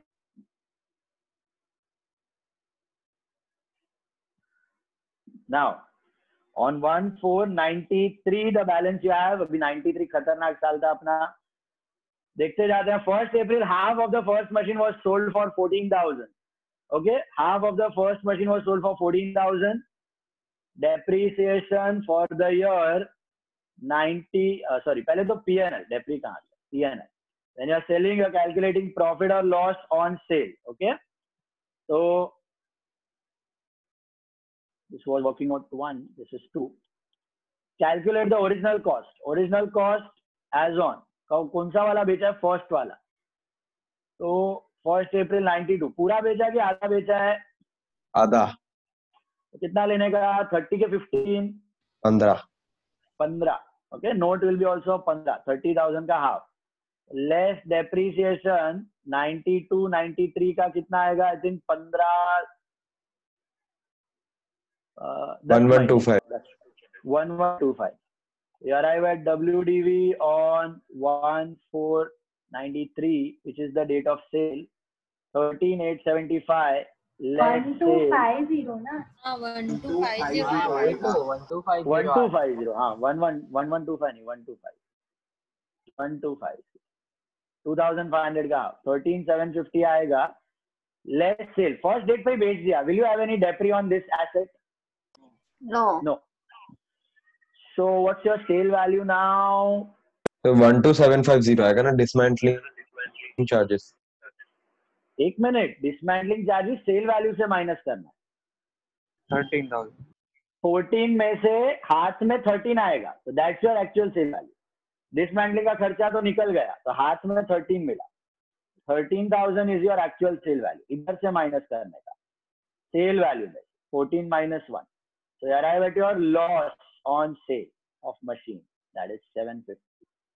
750 का loss. 3 things you record, but यहाँ पे डेप्री आएगा क्या रिकॉर्ड करने के लिए कुछ? I don't think so. There is no depreciation, right? So सीधा सेल का entry on 1/4/93 as by bank. Sold it for cash. That's 13,000. And 1/4/93 को आएगा by loss on machine 750. ये हो गया सेल अपना. Okay, on 1/4/93. And say a new machine was purchased for 10,000. So खरीदा एक और 1/4/93 को. So to bank account 10,000. Machine to bank 10,000. Then on 31st March 94, remaining half of the machine was sold for 14,000 and a new machine was purchased for 15. तो पहला तो profit और loss ढूंढना है on sale. Start with original cost as on 1/4/92. अभी कितना लोगे original cost? Remaining half, मतलब वापस 15,000 हो गया, करेक्ट? लेस डेप्रीसिएशन 92, 93 का कितना था? 1250 था, दैट इज 13,750 एक साल बाद। यहां तक तो सेम रहेगा, ऊपर वाला और ये वाला मशीन, क्योंकि आधा आधा बेचा है। But did we sell it on 1493 the remaining half? No. So what do you do? Proceed for 1 full year. I think 93 94 में पूरा 12 महीना वापरा है। अग्री? Yes, full 12 months. किस पे लेना है, कॉस्ट पे या WDV पे? WDV. तो आई थिंक इट इज 1375, 10% है। You arrive at WDV on 31/12/94, which is the date of sale. खत्म। कितना आ रहा है ये? 1375 को माइनस 1375 एंड लेस सेल। कितने में बेचा? 14,000 में बेचा। You made a profit or loss? So here you make some profit. 31st 3. बोलो। 31st 3/94, मार्च 94, 12 महीने बाद। एंड प्रॉफिट ऑन सेल कितना आएगा? 1625, बराबर है क्या? चेक कर लो, 1625 का प्रॉफिट, ठीक है? चलो रिकॉर्ड करते हैं। How many things you record at the time of sale? 3 items, all 3 items on the last day, 31st March 94. पहला तो buy depreciation. Now since it is your end, again you can club the depre, okay? You can club the other machine का depre with this. I'm keeping it blank right now. अभी blank रखना है, ठीक है? Other machine और इसका साथ में करते हैं हम लोग। तो डेप्रीसिएशन ब्लैंक रखना, फिर 31st March 94 को by bank account, that is your sale value. कितने में बेचा? 14,000। एंड प्रॉफिट है ना भैया, प्रॉफिट। तो प्रॉफिट कौन से साइड पे रिकॉर्ड करोगे? डेबिट। Asset to profit 1625। ये हो गया अपना सेल का एंट्री, खत्म, बराबर। अभी what are we suppose to do? इसके बाद let us move to other machine का depre. Which method are we doing? अपनी अंतरात्मा से पूछो, कौन सा मेथड कर रहे हो तुम लोग? RBM कर रहे हो, RBM, ओके? और RBM में कंटिन्यूइंग ईयर में हम लोग, ये बहुत क्रूशियल है याद रखने का, डेप्रीसिएशन फॉर द ईयर 93 94। अच्छा, एक ट्रांजैक्शन रह गया, रुको, एक और खरीदा है, उसका एंट्री भी मार दो 31st March 94 को टू बैंक। एक और खरीदा है 15,000, okay? One more you have purchase for 15,000, तो to bank 15,000। Now focus, all of you focus. देखो, we are doing depreciation for the year 93 94 on other machine. Whenever you are doing RBM and you are in the continuing year, just divide the machines between old and new. New मतलब the one which is purchased in the current year. Old मतलब जो ऊपर से टपका हुआ है वो old, ठीक है? अभी old machine पे how to calculate depreciation? It is 10% of WDV. What is this WDV? Old machine का WDV मतलब total WDV minus sold machine का WDV। Total WDV minus sold machine का WDV। तो चेक करो, what was the total WDV on the first day? I think it was 48,400। Agree? 48,400। तो लिख दो 48,400। भाई इसमें से कुछ बेचा है, 2 मशीन बेचा है मैंने, 2, तो दोनों का WDV देख लो ऑन विच डेट? 1493 को। 1493 को उन दोनों का WDV क्या था? तो 1493 को ये 13,750 का था और ये वाला था 13,750 का, दोनों 13,750 का था। दिख रहा है? Can you all see this? 13,750 13,750 घटाओ तो 48,400 में से माइनस 13,750 माइनस 13,750 कितना बचा? 27,000 का 900. तो 20,900 10% इज 2090 समाप्त। ये हो गया ओल्ड मशीन का डेप्री। ओके, FIM होता तो इंडिविजुअली पकड़ के कर लेने का, RBM है तो ऐसा टोटल माइनस सोल्ड मशीन का WD खत्म। नाउ न्यू मशीन का कैसे करने का? 10% ऑफ न्यू मशीन का तो अलग से ही जो कॉस्ट है। दो न्यू मशीन है, एक है 10,000 का, उस पे आई थिंक 12 महीना, और 15,000 वाले पे आएगा कि नहीं? नहीं आएगा। 10,000 वाले पे 12 महीना दैट इज 1000, 15,000 वाले पे आएगा ही नहीं because it is on the last date, right? तो total depre is I think 3090। ये मिला सबको 3090। Is that clear? अभी 3090 का डेप्री कहाँ गया? ये डेप्री सर वो 1375 भी ऐड करना पड़ेगा ना? हाँ, तो बाय डेप्रीसिएशन में 3090 प्लस जो सोल्ड मशीन का है 1375, तो कितना आता है? 3090 प्लस 1375 4465। ये ऐड क्यों किया? क्योंकि it was on the last date पे कॉमन एंट्री है तो clubbed, and then you get the balance by balance PD। करो कैलकुलेट। 42,810 टोटल बोल लो पहले। 75025 75025 75025 and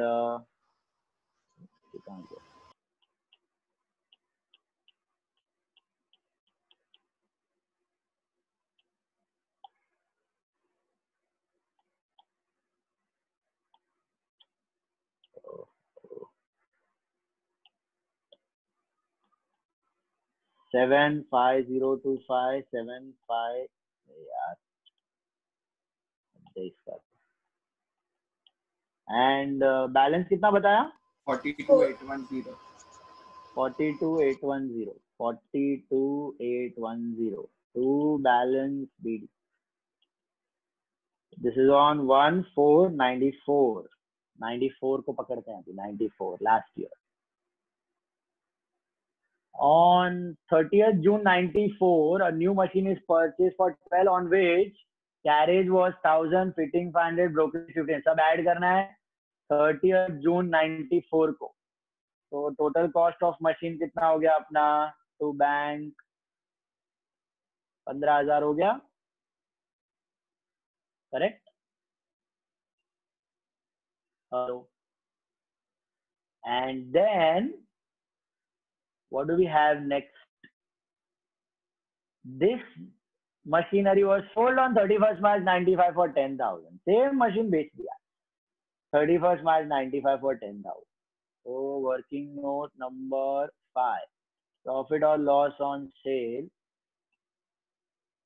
original cost as on कभी खरीदा था 30th June 94 को, कितने का खरीदा था? 15,000 का, लेस डेप्रीसिएशन। कितना महीना यूज किया बोलो? 9 मंथ। देखो कैलकुलेट कर लेने का। 30th जून है ना, जुलाई अगस्त सितंबर अक्टूबर नवंबर दिसंबर जैन फेब मार्च, 9 मंथ। तो कितना आएगा? 15,000 पे 10% for 9 month 1125। arrive at WDV on 1 last date 31st March 95, 13,825 13,825 875 13,875 and then less sale value कितने में बेचा? 10,000 में। तो लॉस हो गया अपना 3875 का 3875 का लॉस. Is that clear? समझ में आई बात? अब इसके बाद रिकॉर्ड करना है 3 आइटम अपना सेल रिलेटेड. तो पहला depreciation, that is on which date? 31st March 95. Depreciation वापस खाली रखो क्योंकि साथ में करेंगे हम लोग. 31st March 95 को by bank, that's your sale value. You have sold it for how much? 10,000 and your loss 3875 by loss 3875. Correct. अब जाते हैं डेप्रीसिएशन पे. मुझे जरा सोच के बताना. Are we in the first year और continuing year? Continuing year in RBM. So we divide the asset between old machine and new machine. लेकिन यहाँ पे थोड़ा कहानी में ट्विस्ट है. क्या ट्विस्ट है? ओल्ड वाला कुछ बेचा ही नहीं. ओल्ड वाला कुछ बेचा ही नहीं है. जो न्यू वाला खरीदा वही बेच दिया. ओल्ड मशीन का 10% ऑफ WDV करना है ना. What is this 10% of WDV? Will you subtract any WDV of sold machine from this? No, क्योंकि इस मशीन में ये इंक्लूडेड था ही नहीं. 42810 में 15,000 वाला था ही नहीं. तो सेल माइनस कर.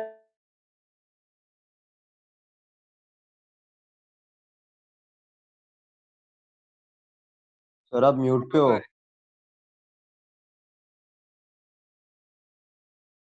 सर आप म्यूट पे हो. Sir mute. Mute. Hello sir. Sir आप म्यूट पे हो. फोन करो भाई सर को. लीव करो. सर आप म्यूट पे हो sir.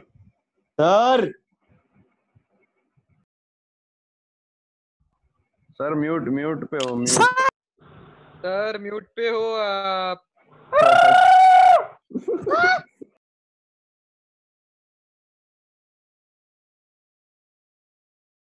Hello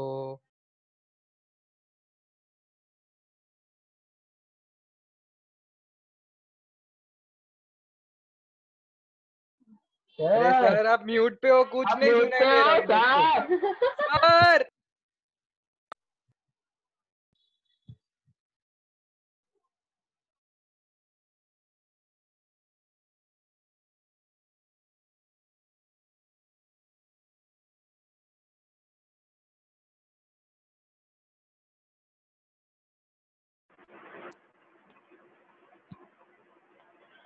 Okay, audible now? सुनाई दे रहा है? नॉनसेंस. मालूम है मेरे को. हो गया. चलो हो गया. मिला. क्या बोला? आ रहा है ऑडियो? आ रहा है अभी?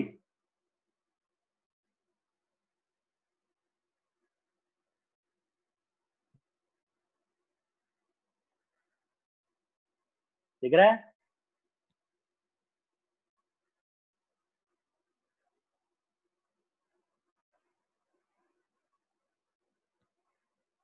चलो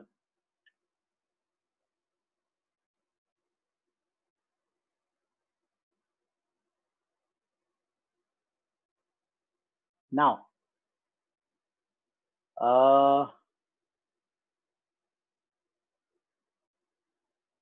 हाँ करता हूँ तुमको अनम्यूट. रुको.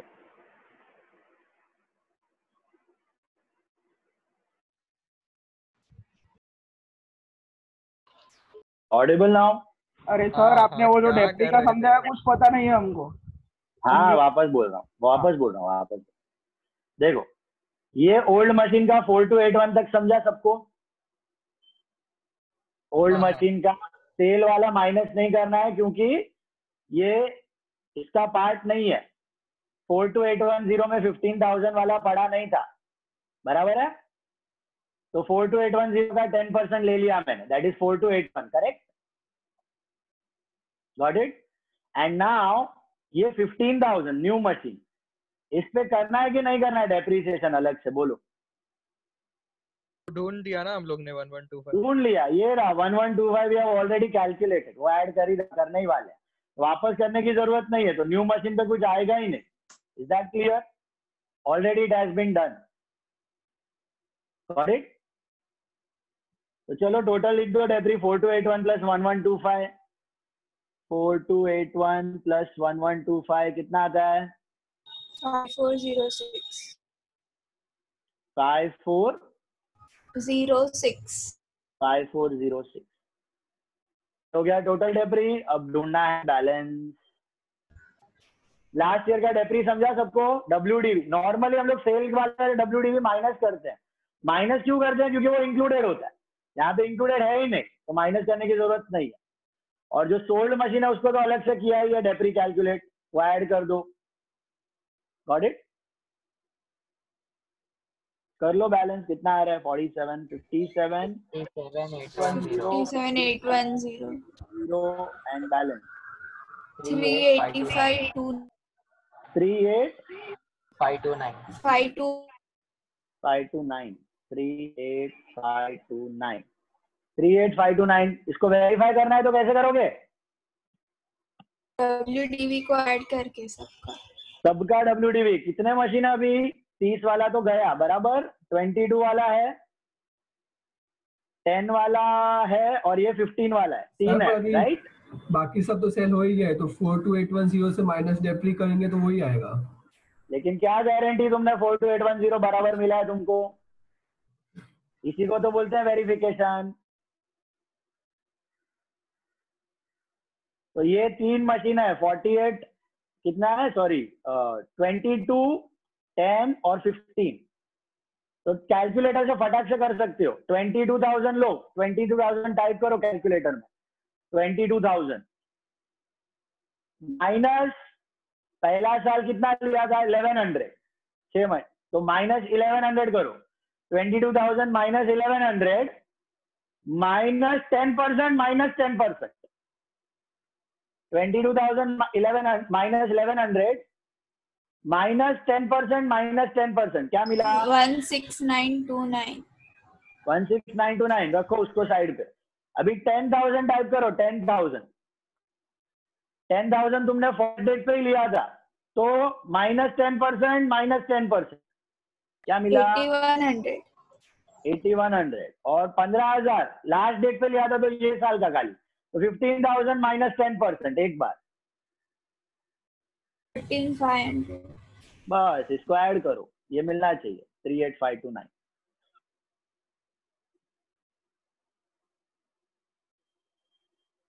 समझ आया?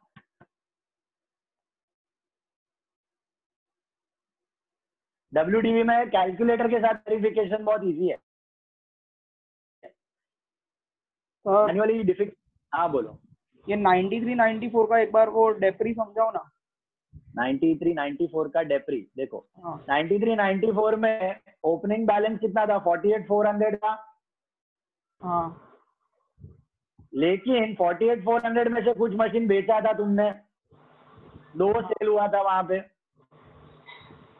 तो इसके WDV में से वो सोल्ड मशीन का WDV माइनस करना पड़ेगा।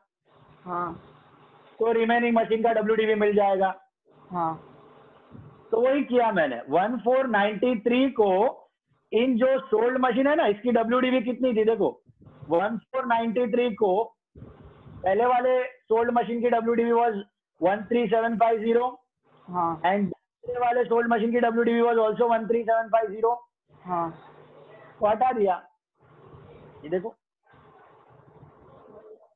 48,400 में से माइनस 13750 माइनस 13750। हाँ। बस रिमेनिंग वाले पे 10% और नया वाले पे तो नॉर्मली जैसे करते हो वैसे। हाँ ठीक है। डेप्री अकाउंट एक बना लेना घर पे। Depre account is same, corresponding entry and by P&L, last date पे बाय P&L सेम, खाली अमाउंट जो भी है कॉपी करके लिखना है। जस्ट मेक डेप्रीसिएशन अकाउंट, ठीक है। अभी होमवर्क है एक सम आपको,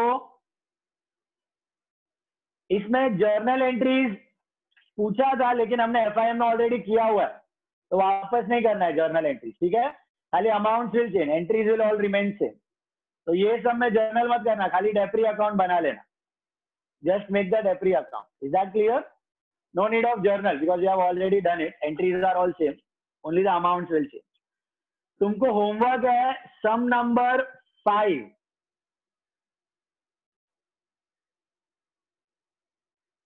okay, sum number 5। Can you all see that sum number 5? Hello, sum number 5 दिख रहा है? देखो, machinery account had a balance of 45,600 on 1st July 95। तो it is July to June का ईयर, जुलाई टू जून का साल है, और जुलाई को ओपनिंग बैलेंस दिया है। तो is this the first year और अ कंटिन्यूइंग ईयर? कंटिन्यूइंग, यहीं से बैलेंस से ही चालू कर देने का सम को, ठीक है। एंड देन आगे दिया on 31st December a new machinery is purchased for 10,000 and a machinery whose WDV was 10,000 on 1st July 95 is sold for 7,000। तो कॉस्ट नहीं दिया है अपने को, 1st July 95 का WDV दे दिया, तो वहीं से सेल का नोट चालू कर देने का। समझ आया? अपने को वैसे ही कॉस्ट होता तो हम लोग शुरू से डेप्रिशिएट करते जा रहे ना, तो अपने को तो काम आसान करके दिया है। वो लोग ने 1st July 95 का WDV दे दिया, तो वहां से कंटिन्यू करो और सेल खत्म करो। ये समझ आया? मतलब इसमें सीधा 3,000 का लॉस है?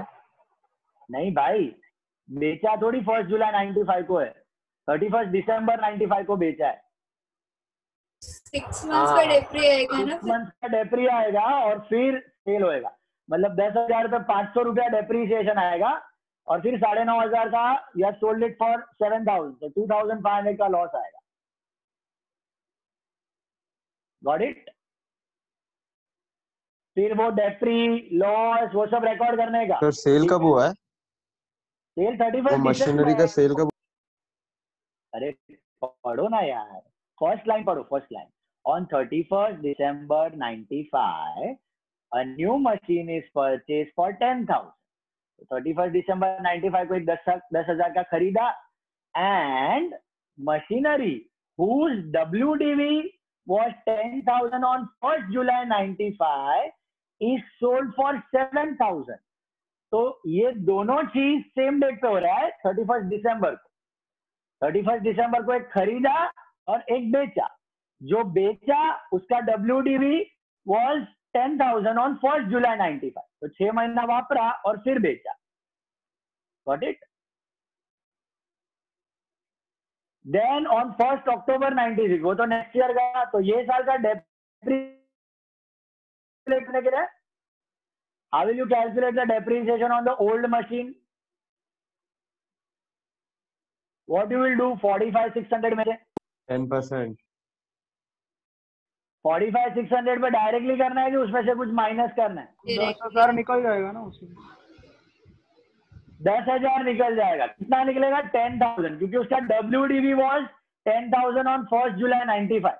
यहाँ पे किया ना हमने, ओपनिंग WDV में से सेल वाले का WDV माइनस। हेलो, ये रहा ओपनिंग WDV में से सेल वाले का WDV minus. Are you understanding? तो 1st July 95 में से 45,600 में वो 10 पड़ा है ना, हटाओ उसको, तो 35,600 का 10%, 3,560। और जो नया मशीन खरीदा है 10,000 का, उससे अलग से फॉर 6 मंथ 500 रुपया आएगा, तो 3,560 प्लस 500, 4,060 आएगा depreciation. Is that clear? Yes. Okay. Then next, 1st October 96, machine purchased on 31st December 95 is sold for 9,800। तो वापस सेल करने का, दूसरा मशीन भी बेचा है। And a new machine is purchase for 5,000, वो परचेज है, वापस डेप्री करने का, नॉर्मली जैसा करते हो। तो पहला 95, 96, 96, अच्छा 96, 97 में एक और सेल हुआ है। On 30th June 97, machinery whose WDV was 6,000 on 1st July 94। 95 भी नहीं, 94 की WDV दी गई है, तो वहां से शुरू करना है डेप्रीसिएशन। 1st July 94 से start depreciating that machine. तो 94, 95, 95, 96, 96, 97 इतना डेप्रिशिएट करने के बाद बेचने का उसको सेकंड जो सेल है तुम्हारा, एंड उसमें प्रॉफिट दिया है तो सेल वैल्यू ऑटोमेटिकली मिल जाएगा तुमको. Okay, and then again depreciation and again balance. अभी अपने को मशीनरी अकाउंट पूछा है, क्या पूछा है? Prepare machinery account for 2 years, 95, 96 and 96, 97 2 ही साल का बनाने का है. पूरा सम 2 साल का है, 95, 96, 96, 97. और journal entries for the year 96, 97 उसका जर्नल भी करना है. तो पहले लेजर करने का फिर जर्नल. एक ही साल का जर्नल है 96, 97 का. तो 96, 97 सेकेंड ईयर में क्या हो रहा है? सेकेंड ईयर में 96, 97 में पहले तो तुमने एक बेचा,